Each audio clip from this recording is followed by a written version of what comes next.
මහාචාර්ය වල්පොල රාහුල හිමියන් මට දැන අඳුන ගන්න පුළුවන් වුණේ 1968 75 වගේ කාලය තුල සමීපයෙන්.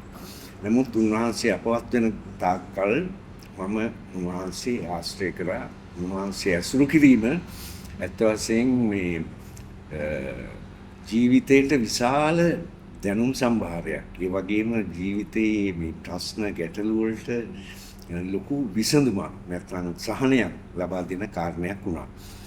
උන්වහන්සේ සමීපයෙන් ආශ්‍රය කළ කාලේ 1968 75 වගේ කාලේදී උන්වහන්සේගේ පැරිසියේ සෝබොන් විශ්වවිද්‍යාලයේ පරීක්ෂකයෙකු වශයෙන් උන්වහන්සේ ඒ කාලේ ඇත්ත වශයෙන් පර්යේෂණ කටයුතු කරමින් සිටි අතර උන්වහන්සේ අන්තර්ජාතික ආගමික සම්මේලන බෞද්ධ විතරක් නෙමෙයි අන්‍ය ආගමික න්යායගේ සම්මේලන වලට සහභාගී වෙමින් බුද්ධ ආගම සහ බෞද්ධ දර්ශනය පිළිබඳ නියෝජිතයෙකු ලෝක නියෝජිතයෙකු නැත්නම් තානාපතිවරයෙකු වශයෙන් වැඩ කළා. ඒ නිසාම උන්වහන්සේ ලෝකයේ විවිධ රටවල පෙර අපට දෙදිග බෞද්ධ අබෞද්ධ පඬිවරු උන්වහන්සේගේ හිත මිත්‍රයින් බවට පත් වුණා.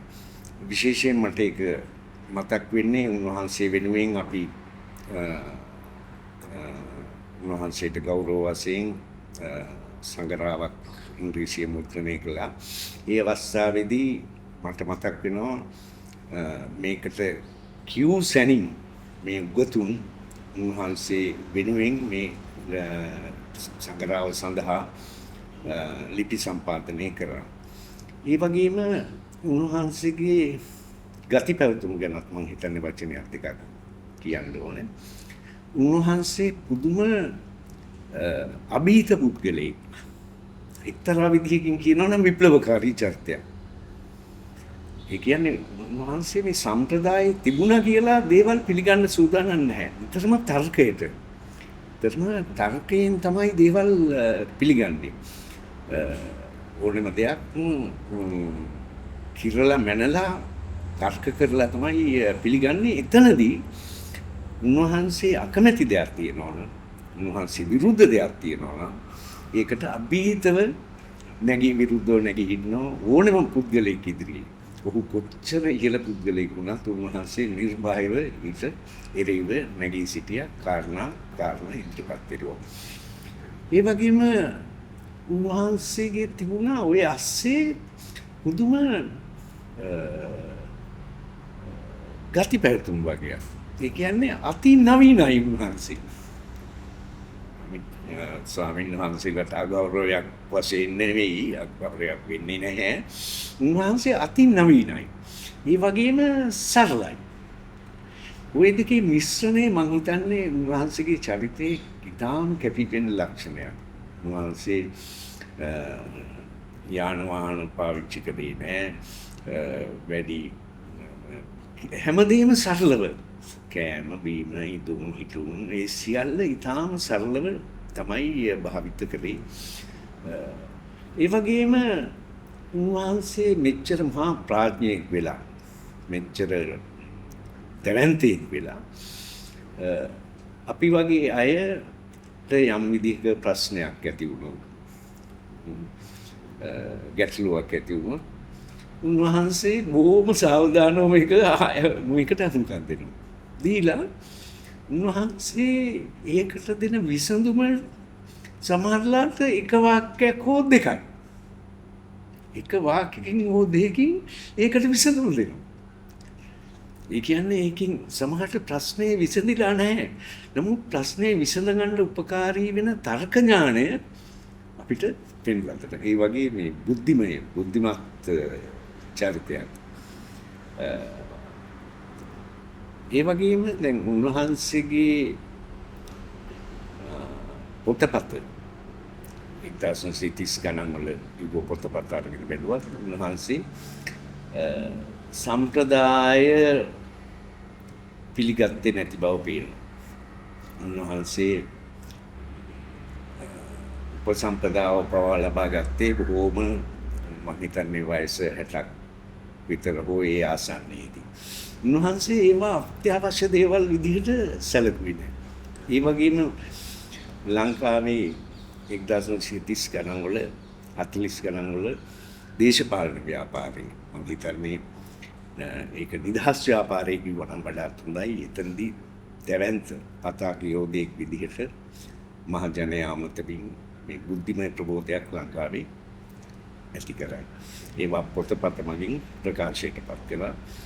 උන්වහන්සේට නොයෙක් තර්ජන ගර්ජන ශාරීරික පීඩා ඇති වුණා. නමුත් උන්වහන්සේ මේ වගේ සෙලුනේ. ඒ වගේ සෙලවෙන්නේ. ඕම tempatව ඉවසීමෙන් ඒවට මුහුණ දෙනවා. ඒ වගේම උන්වහන්සේගේ තවත් දෙයක් තියෙනවා. උන්වහන්සේ කොච්චර ගැඹුරු දෙයක මේ බෞද්ධ ආගම බෞද්ධ දර්ශනය වෙනත් දර්ශන පිළිබඳ පරතරට ගිය කෙනෙක් වුණාට උන්වහන්සේ එක්ක ඇසුරු කරනකොට උන්වහන්සේගේ තියෙනවා ඊටාම සරල විනෝදගාමී ගතියකුත්.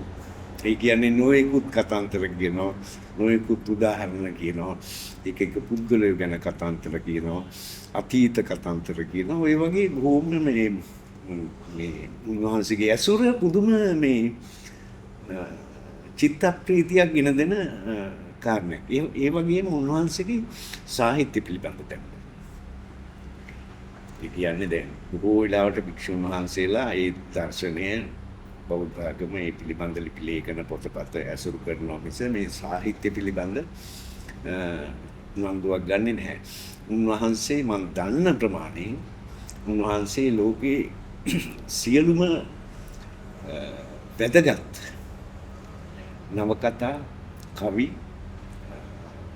වගේ දේවල් පරිශීලනය කරලා ඒවා පිළිබඳ නොයෙකුත් අවස්ථාවල මම එක සාකච්ඡා කරලා තියෙනවා. උන්වහන්සේගේ පරිණත භාවය ඇති වෙන්න හේතුව බෞද්ධ දර්ශනය බෞද්ධ ආගම අමතරව සාහිත්‍ය පොතපත කියවීම සහ සමාජයෙන් උකහාගත් අත්දැකීම් සම්භාරයක් නිසා උන්වහන්සේ පරිපූර්ණ පුද්ගලෙක් බවට පත් වුණා. මම හිතන්නේ මෑත භාගයේ සිටිය අති උත්තම චරිතයක්. උන්වහන්සේ සම්ප්‍රදාය නොතකා හැරීම හෝ සම්ප්‍රදාය විරෝධී වුණේ සම්ප්‍රදාය හොඳින් දැන ඉගෙන ඒකේ අනවශ්‍ය දේවල් ඒකේ නොවැදගත් දේවල් නිෂේධනය කිරීම. මම හිතන්නේ ඒක කාට වුණත් ආදර්ශයට ගත යුතු කාරණයක්. බොහෝ දෙනා සම්ප්‍රදාය හෙලා දකින්න සම්ප්‍රදාය දන්නේ නැතුව. උන්වහන්සේ සම්ප්‍රදාය අදහසලා අනවශ්‍ය දේවල් නිෂේධ කරනවා. මම හිතන්නේ ඒක ඊටාම වැදගත් කාරණයක්. උන්වහන්සේ එක්තරා විදියකින් පරිශ්‍රණ කටයුතු වලට ඇලී ගලී ඒවත් නියුක්ත වුණ අතර උන්වහන්සේ පැරිසියේ තියෙනවා නම් වැදගත් සම්මන්ත්‍රණ බෞද්ධ ආගම පිළිබඳ නෙමෙයි සම්මන්ත්‍රණ දර්ශනය පිළිබඳ වාද විවාද සාකච්ඡා. ඒ වගේම පැරිස් නගරයේ තියෙන නොයෙකුත් කලා ප්‍රදර්ශන ඒ වගේම මියුසියම්ස් වගේ වට ගිහිල්ලා ඒවා නරඹලා ඒවා පිළිබඳ හොඳ දැනුමක් ලබාගෙන හිටියා. ඒව පිළිබඳ උන්වහන්සේ ලබාගත් දැනුම Taman තියාගෙන උන්නේ නැහැ. බොහෝ වෙලාවට ඒවා පිළිබඳ කතා බහ කරලා විවේචනය කරලා ඒ වගේ මේ කලාවට නැඹුරුන හිතක් උන්වහන්සේට තිබුණා. ඔය සමයේ ට්‍රාන්ස්ලේ හිටියේ සිංහලෙන් ඉතාම ස්වල්පයි. ඒනුත් පැරිස් නගරයේ හිටියේ උසස් අධ්‍යාපනය කරන ශිෂ්‍යාවන් 8 දෙනෙක්. 50ක් විතර වුණා සාමාන්‍යයෙන් වෙනත් රැකියාවල හෝ වෙනත් වෘත්තීන්හි මේ වෙනත් කාර්යයන්හි නිරත වුණ අය. උන්වහන්සේ වරින් වර මේ උසස් අධ්‍යාපනය හදාරන්න ගිය ශිෂ්‍යාවන් ගැන අපි හම්බවීමේ සිරිතක් තිබුණා. බොහෝ වෙලාවට පුද්ගලයන් වශයෙන් අපිට ඉඳහිට එන්න කියලා කෑම වෙලා උන්වහන්සේම කියලා එහෙම දීමේ නිහතමානීකමක් තිබුණ අතර අපිත් උන්වහන්සේට අඩු වශයෙන් මාසයකට වරක් එන්න කියලා කතා බහ කරලා වරුවක් විතර ගත කරලා උන්වහන්සේට සරල දානයක් පිළිගැනීම අපේ සිරිතක් වෙලා තිබුණා. ඒක හුදෙක් මේ දානයක් දීම නෙමෙයි. උන්වහන්සේගේ ඇසුර, උන්වහන්සේගේ දැනුම බෙදා හදා ගැනීමක් සඳහා වුණ දෙයක්. උන්වහන්සේගේ තවත් දකින්න ලැබුණු ගුණාංගයක් තමයි උන්වහන්සේ ඊටාම පිළිවෙලට වැඩ කිරීම. ගමන බිමන වැළඳීම ලිවීම කතා බහ මේ සියල්ලේම පුදුමාකාර පිළිවෙලක් තියෙනවා. ඒ වගේම උන්වහන්සේ වැඩ සිටිය අපාර්ට්මන්ට් එකට පොඩි නිවාසයකට ගිහිල්ලා බැලුවත් එහි තියෙන පිළිවෙල පිරිසිදුකම බැලුවම ඒක පුදුමාකාරයි. මේ ඒ වගේම උන්වහන්සේ හරියටම නිශ්චිතවම වෙලාවට වැඩ කරන්නේ. යම් අවස්ථාවල මං සිටිය මේ විශ්වවිද්‍යාලයේ නේවාසිකාගාරයට එන අවස්ථා තියෙනවා. එතනත් යම් නාට්‍ය සංදර්ශන සම්මානන තියෙන තැනක්. ඉතින් එහෙම වෙලාවට කලින් මේ උන්වහන්සේ හරියට මට කියනවා මම මේ වෙලාවට එනවා කියලා. ඉතින් උන්වහන්සේ 4ට එනවා කිව්වොත් හරියටම 4ට තමයි ඇවිල්ලා මේ සීනුව නාද කරන්නේ. මම දවසක් උන්වහන්සේගෙන් ඇහුවා හාමුදුරනේ කොහොමද මේ හරියටම උන්වහන්සේ 4ට එන්නේ කියලා. නෑ ළමයෝ මං 4ට ටිකක් කලින් ආවේ. මං 4ටනේ මං එනවා කිව්වේ. ඒක නිසා මම මේ උද්‍යානයේ ටිකක් ඇවිදලා ඉඳලා මම වෙලාව බලලා හරියට වෙලාවට ආවා. කියලා මට කිව්වා ළමයෝ ජීවිතේ හරියට නිශ්චිතවම වෙලාවට වැඩ කිරීම කෙනෙක් ඉගෙන ගන්න ඕනේ. ඒක ඊටාම ජීවිතේට වැදගත් කියලා. උන්වහන්සේ රටේ කිරින කටයුතු දේශපාලනයේ මේවා ගැන දැඩි උනන්දුවක් ගත්තා. නිතරම මේ පිළිබඳ අවධානය යොමුනා. 1971 තරුණ නැගිටීම නැත්නම් තරුණ කැරැල්ල අවස්ථාවේදී උන්වහන්සේ මේ පිළිබඳ දැඩි කම්පනයට පත් වෙලා වුණේ. උන්වහන්සේ මේ පිළිබඳ පැරිසිය වුණ විද්වතුන් දාර්ශනිකයින් දැනුවත් කිරීම කරා මම දන්නවා. ඒ වගේම තරුණයින්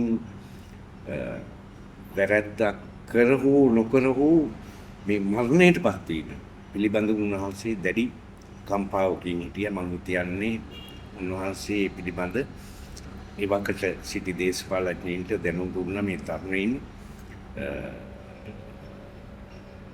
බේරගන්න ඔවුන්ට දඬුවම් දෙන්න, නමුත් ඔවුන්ගේ ජීවිත බේරගන්න කියලා උන්වහන්සේ දැනුම් දුන්නා. මේ සිද්ධිය පිළිබඳ උන්වහන්සේ දැඩි කම්පාවකින්